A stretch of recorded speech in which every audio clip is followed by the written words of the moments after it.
Good morning and welcome once again to Presence of Light with Charlie Riverman Bergeron. It's again a pleasure to be here with each of you as part of this new year 2022. And it's a year where there's much shifting going on, not only within us, but around us. And to all of us, no matter where we live, no matter what we believe in, no matter who we think we are. It's a time of expansive understanding, and it's going to take us a lot of time to really begin to trust that. Um, what do I call it? We have to trust that ability within us to process things at a much different uh, pace than we ever have before because it's happening. You might use the word quickening. There's a quickening right now. So I want to thank you all for being here and know that it is my part of my joy of living to be able to speak to you, especially here on Humanity Healing, where these words that I bring through, these messages, reach a greater audience. And although many of you may have challenges with what I bring through or say or uh, lead you to think about, know that it's this um, I can't think of the words not coming, but it's this ability to see things from other aspects that creates a perception. This is our perception. To perceive things from other points of view is really the stimulus for enlightenment. And yet, enlightenment already exists within us. We have just forgotten how to tap into it and use it. And I think that's what the message for me this morning was as I wrote my show notes, which, I always have to have because of my inability to use the memory that most people have due to a motorcycle accident, and now it's been exasperated by or advanced by COVID long term brain fog. And, these are the things that in our life we have many opportunities to trust our hearts. And instead, we roll off into the mind and say, oh, the mind wants me to do this. We don't think of it in those terms, but we listen to the mind. Oh, I think it's going to be this, or I think I'm going to do that, or oh, this looks good, or this looks exciting. And what we're always doing is receiving information through the eyes and through the ears, through our senses. And in the enthusiasm and the rush of energy of that, it may sound wonderful and it may light us up filled with joy, but then when we go to do it, something devastating happens. And then we question ourselves, why did I do that? I knew that was wrong. I knew I shouldn't have gone there. I shouldn't have spoken to that person, or what's wrong with me? And so when something negative happens to us as a result of our choices from our mind, we come back and we punish ourselves. Is that punishment just? Is that thought just that we're the ones who created that negative energy to unfold? Well, That's what perception and enlightenment talk is about this morning. And right now, in this evolutionary process, especially this year, we're moving forward again. But we're moving forward in our evolutionary process in a much deeper and a much more rapid speed than we ever have before.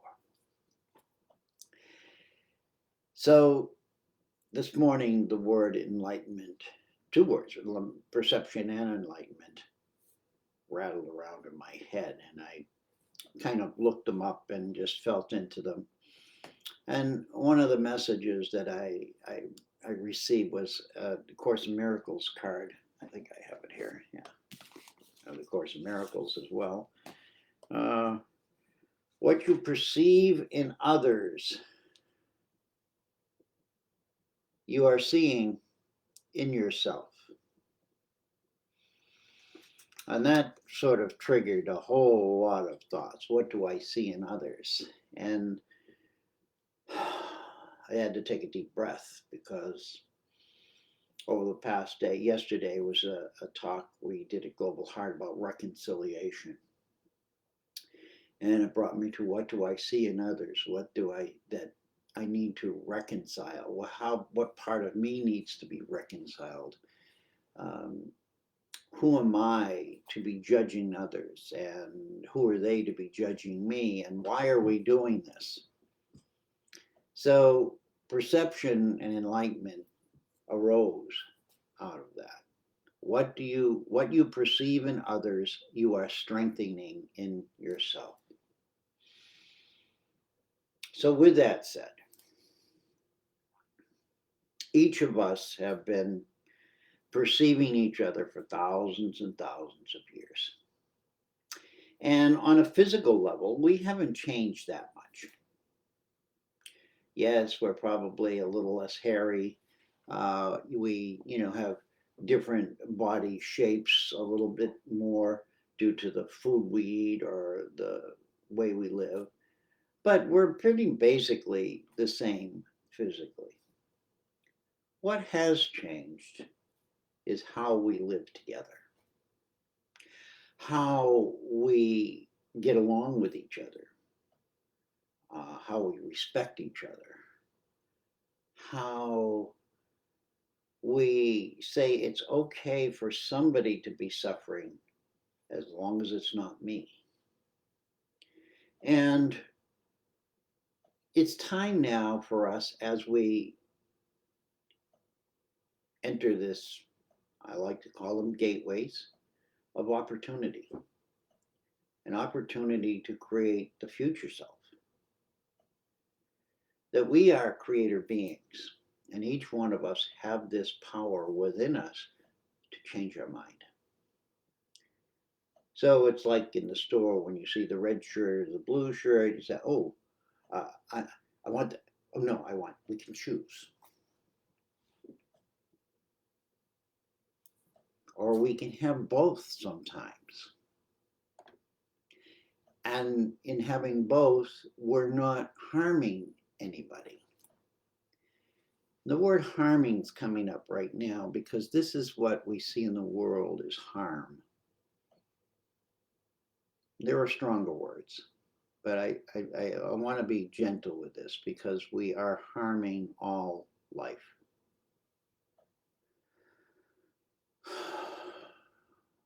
We are making choices that are harmful, not just to others, but harmful to ourselves. And each of us are not feeling very good about that at some level. Doesn't matter who we are, doesn't matter how many billions and billions of dollars you have. There are points of moments in those people's lives where they have to confront who they truly are in their hearts. And that judgment and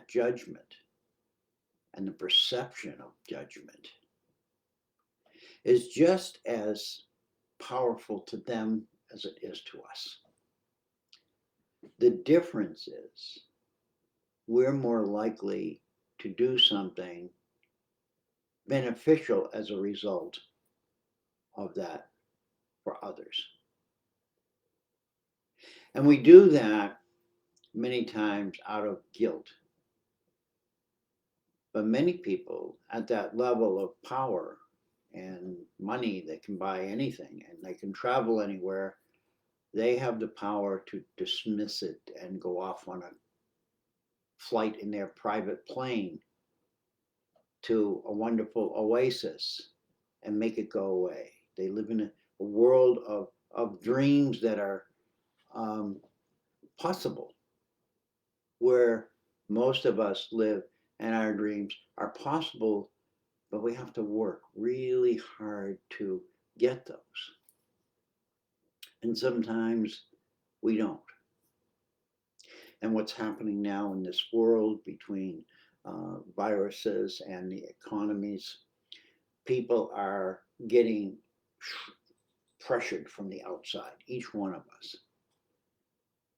We can't go anywhere, we can't do anything. And then now, even we would think, well, okay, our wealth is safe, and it's not. It's being drained out of our pockets, and the price of everything is getting to a level where more and more people are going hungry. Perception and enlightenment. I want you to think about those words. What are you perceiving in the world? And can you see enlightenment? Good morning, Jax. Good morning, Renee. Good morning, Cheryl. Good morning, Louie. Pleasure, Dave. Oh, good morning, Dave. How are you? Good. Nice to see you all, Victoria. And these are some important things I want everybody to just think about, because this is what, well, you don't have to think what I think, but this is what I think about. And I bring it to you because I know that I am you and you are me. You know, this is what I see. We are in this together. And we all came from ancestral tribes somewhere. Sporadic, you know, not big. We go way back in ancient time. We were the indigenous tribes of some land or some place. And we've brought our teachings all together. And now we live in this more non-exclusive field. We're mixed together, and we've brought together all of these different ideologies, all of these different teachings, all of these different wisdoms. Yet in every single one of us, there's a similarity. You wake up in the morning, you're hungry, and you want something to eat. When it's freezing cold out, you want to be warm. When you're living in community, you want friendliness, you want compassion, you want understanding. You want to not only have help when you need it, but you want to be able to help somebody else in that moment. And that's how we survived in our little tribes in the jungles and the wilderness. There weren't any planes, there weren't any factories, there weren't anything to make our clothing for us. We did it all. We did it all. And now we live in a world where you do it for me. You do it for me. I don't have to do this. You do it. And we complain about the people who are doing it. Oh, they're not from my country. Well, I don't want to do that. They have no choice. If they want to eat, they got to do something. They'll do anything. And then we look down on them. We look down on them and say, oh, immigrants. In America, most of us are all immigrants. The majority of people in America are immigrants. The true Americans were tortured, were hunted down and killed like animals. I say that strongly. I say that strongly because there were actually laws passed where people were paid money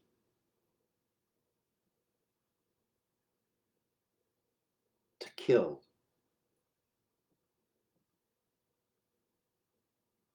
This is the world that we have inherited in how many hundreds of years? Just a few hundred years. We're not talking thousands of years.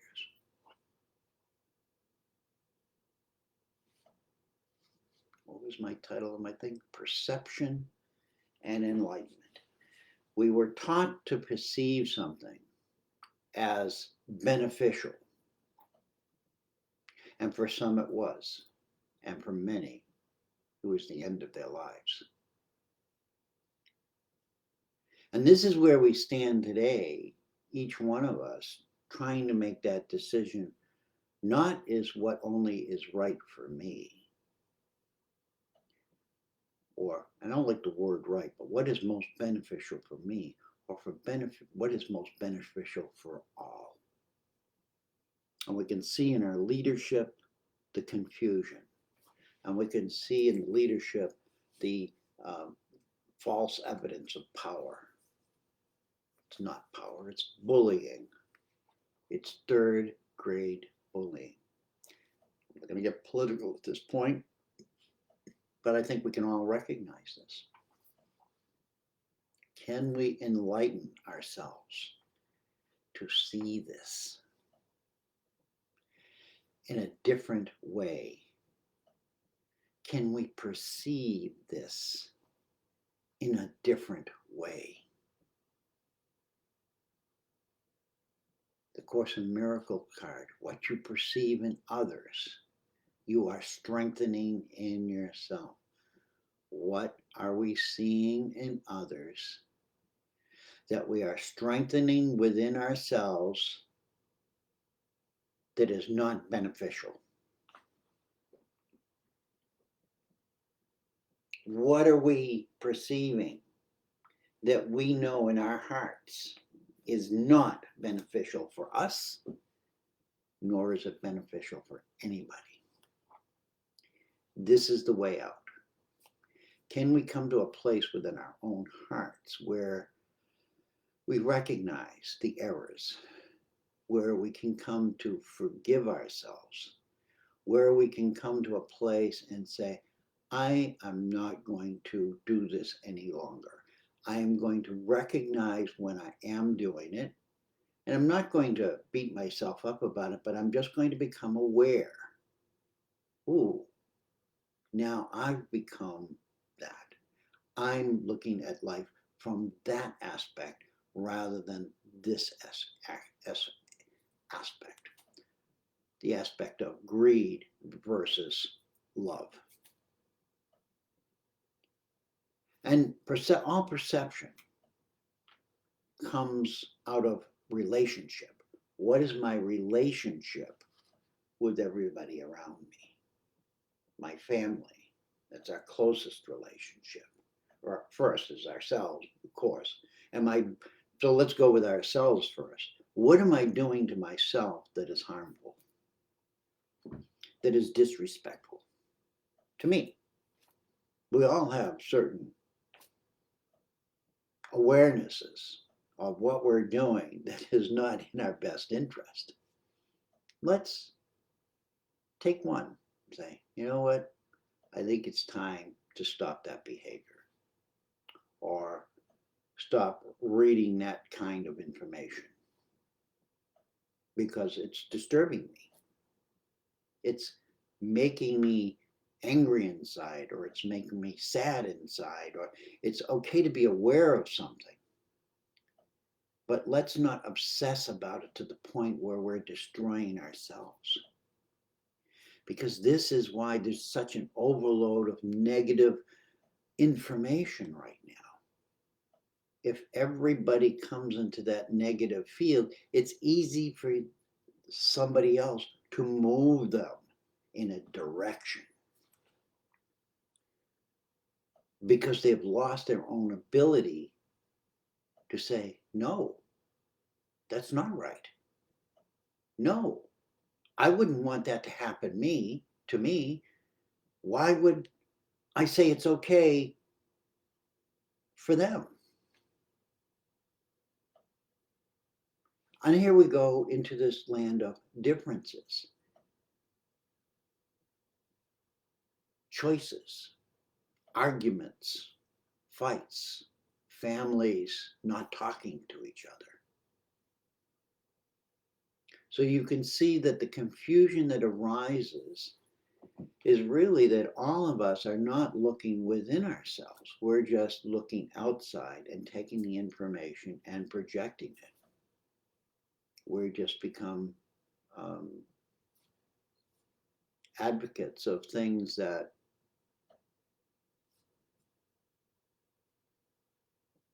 in our hearts, we've convinced our hearts, but through our minds, that this is acceptable. It's okay to kill somebody because they have a different color skin or speak a different language or don't want to get a vaccine. How do we justify that? How do we justify these laws that are saying you have to do this, and if not, we're going to send the army in to force you to do it? When in reality, we all know that if we all truly respected each other, we would do our best to protect each other. And I'm not trying to judge any one of these forms of things. I'm just wanting us all to come inside and say, okay, I choose not to do something. Does my choosing not to do something, is that really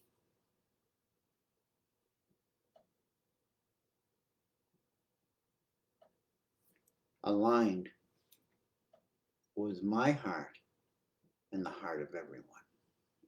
And there will always be challenges.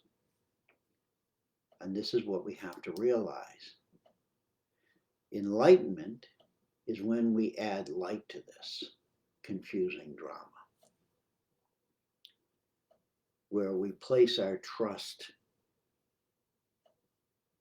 in what is best or what is highest for us within respect to everything around us.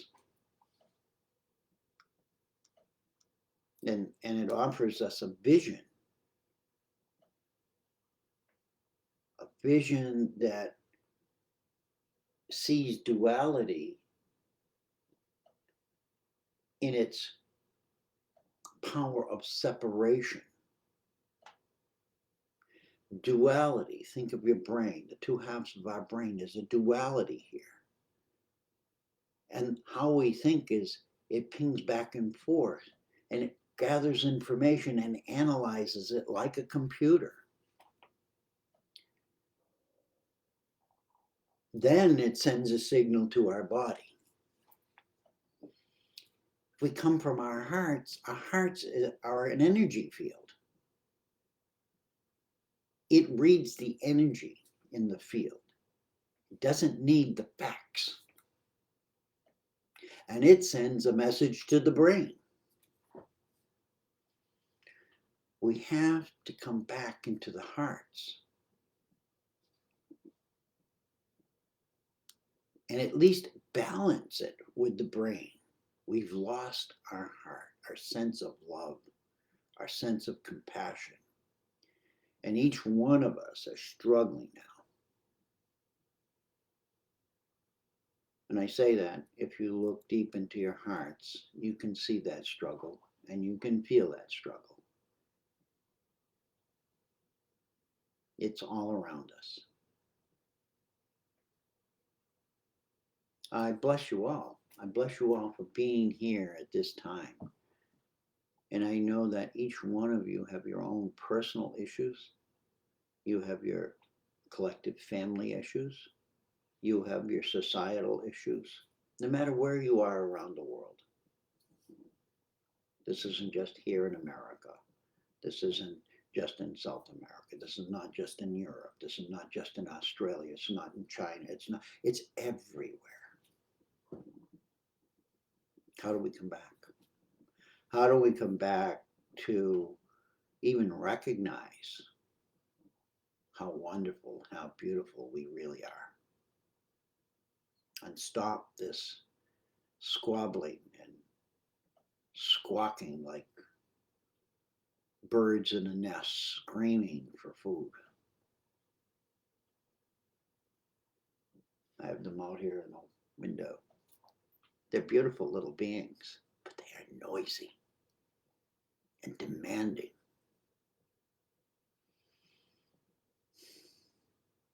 All they want to do is live. That's all they want to do, just like us. So the enlightenment part of this is, where does the light live in you? The light lives right here in your heart. This is light central, not here. You know, it was like, oh, the light goes off up here. No, that's a light bulb. And light bulbs last only for so long. So do our hearts. But this is the real light. When you turn the volume up on this light, I'm reminded of the song, blinded by the light. You can be blinded by the light. And yet, it's not blinded in a bad way, because in that light, all you see is light. All you feel is love. It's the light that carries the love frequency. I'm going to say that one more time. It is the light that carries the love frequency.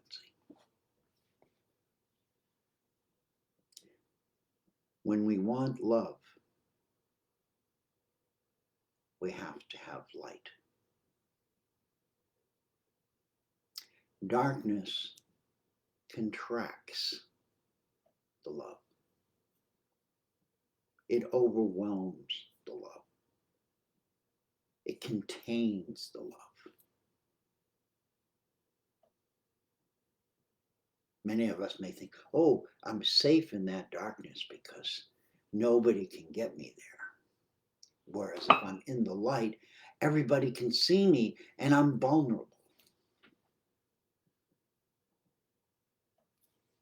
In many ways, that's true. But mostly, it's all up here in your head. You've been told that. You've been programmed to believe that. You've been programmed to believe that you're weak and you need somebody to take care of you, that you can't do this on your own, that you need a system, that you need a program, that you need a community, that you need a government, that you need somebody who can rule over you because you're not capable of doing this. You're just a little child in a real world that you don't understand, that you're ignorant, you're unlovable, you're actually hated and despised.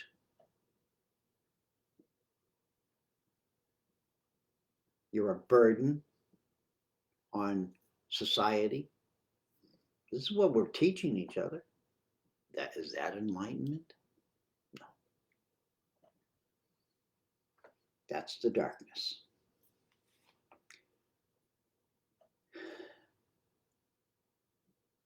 Be the light you are. Turn that light switch on. Flip my angel over. flip that light on. And it's got a little sort of a volume switch. You turn it on a little and see what reaction you get. And most of the time, you're going to get some resistance. Because as we open to the light in us, the love starts to come out. And when other people start to feel your love, what's happening? Wait a minute. I have this person listed in my brain as blah, blah, blah, blah, blah, blah. No, this is not, something's wrong. They'll notice your love. They'll notice the shift in your energy. And it'll make them very nervous. Because what it'll say is, why don't I feel like that? And it'll make them think. Just a little bit. Just a little. Just play with it. Open your heart. Allow that love to flow. This is who you are. You are an energy field of love and light. Love is in the light. Light is the vehicle for love. The more light you can resonate within you, the more love is going to exude from you. They're inseparable. This is the law. These are the laws of creation.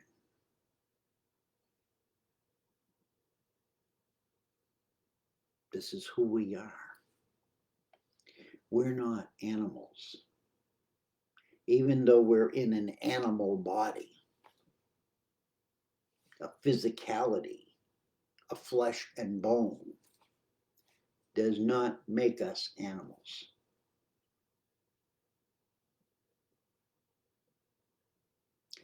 Yet, we have stories of ancient people eating other humans, just as if they were animals.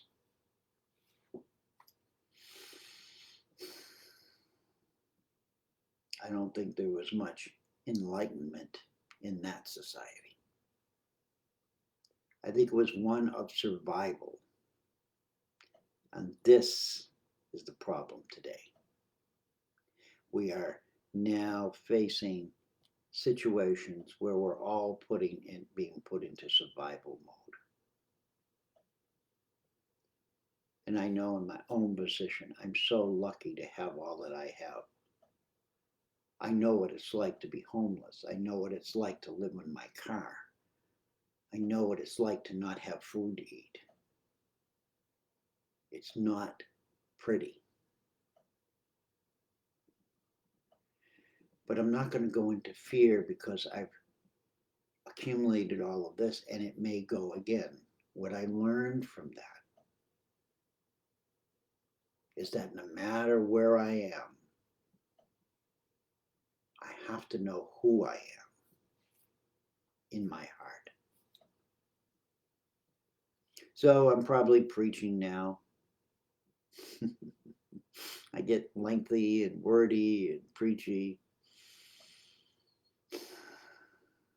And the message is, how do we return to that place of innocence within us? Where when we trust our light body, our light beingness, it leads us into the future. It follows the wave of light into the future. It's a beam of light we're following. And when we become the light and the love, it's easier for us to follow that because there's no resistance. And it happens automatically, just like your heartbeat. You don't think about your heartbeat, do you? No. We don't have to think about our heartbeat. We worry about our heartbeat when it's not beating properly. Why? Because it affects everything. Our physical body. And what is it? It's the light and love that is pumping out of our hearts. It's the light and love that came into physical form from that which we divinely call God, Creator. It's that piece of that sovereignty that took shape in form here on planet Earth. And now each one of us is awakening to that. That seed has now taken root in the darkness. And as somebody said to me a week or so ago, or said to a group of us, that the seed even grows in the darkness until it reaches the light. And then, boom, it becomes what it is. Those are my words, not his, but that was the analogy. So each one of us are a tiny little seed right now, planted in Mother Earth, who is waiting for us to bloom. Can we do it? Well, of course we can. Can we do it in the midst of all of this darkness? Absolutely. If a plant can do it, are we not more capable of doing a lot more than a plant? Yes.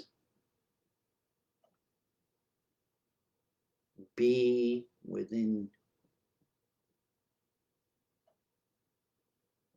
that heart of yours as a small seed, knowing that you are about to be birthed into the light that you truly are. Whether you believe me or I don't is not really relevant. What we think with our heads now is not as relevant as what we think from our hearts. And if we begin to think with our hearts, the brain will respond.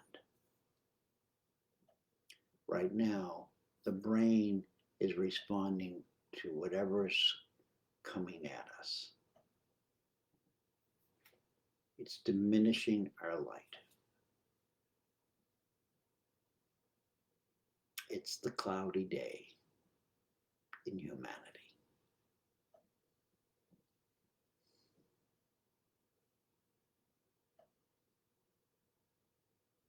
Just rest in that space.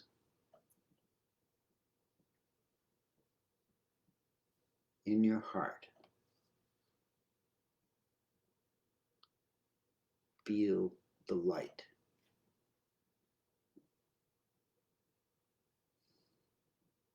Feel the fire.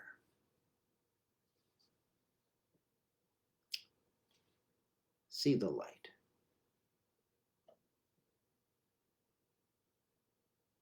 See the fire.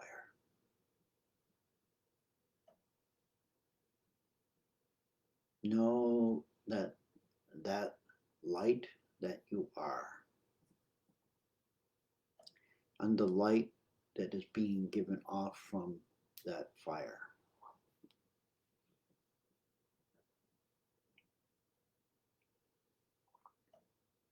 is what is needed right now.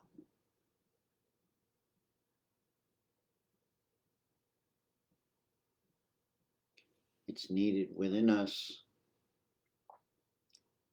to burn away all that no longer serves us either individually or collectively. And that each one of us is a drop of water, one tiny drop of water, waiting to be let go from the dark cloud that holds us captive.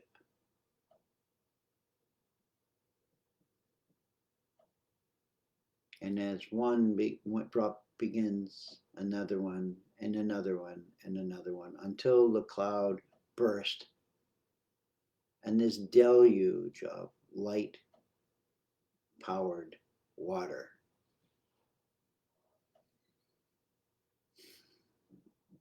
comes back to Mother Earth and nourishes her and all life on it.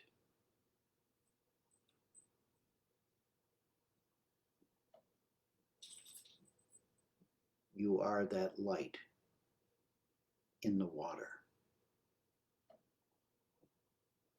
that has been risen by the fire and carried by the winds of change. We are here together, each one of us uniquely attuned to deepen into our own hearts and bring forth the sweet nectar of life with ease and grace and gratitude.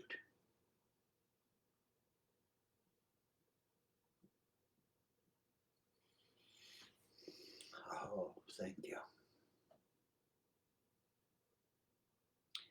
And that message has been brought through my heart for you from those who love you, those who you are. May your day be filled with brilliance. May your heart be filled with love. May your aura be filled with kindness. And may you stand tall and be seen. So we all know who you are and can see ourselves in you.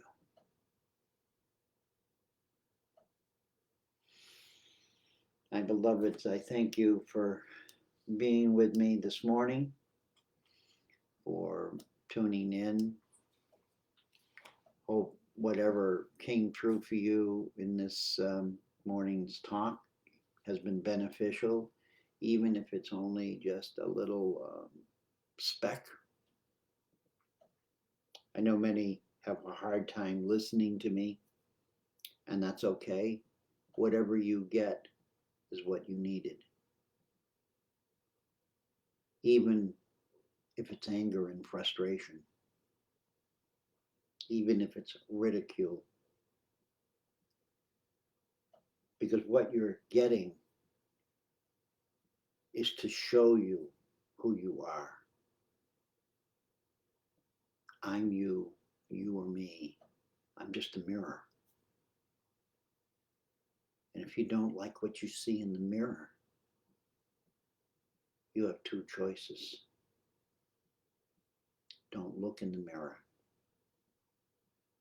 and continue living the way you are, or look in the mirror and find the beautiful parts that you see and say, that's who I am. I love you. I thank you. I respect you. I am you. You are me. We are one love, one heart. We just are all in different shapes, colors, bigger, smaller. Some can dance, some can sing, some great cooks.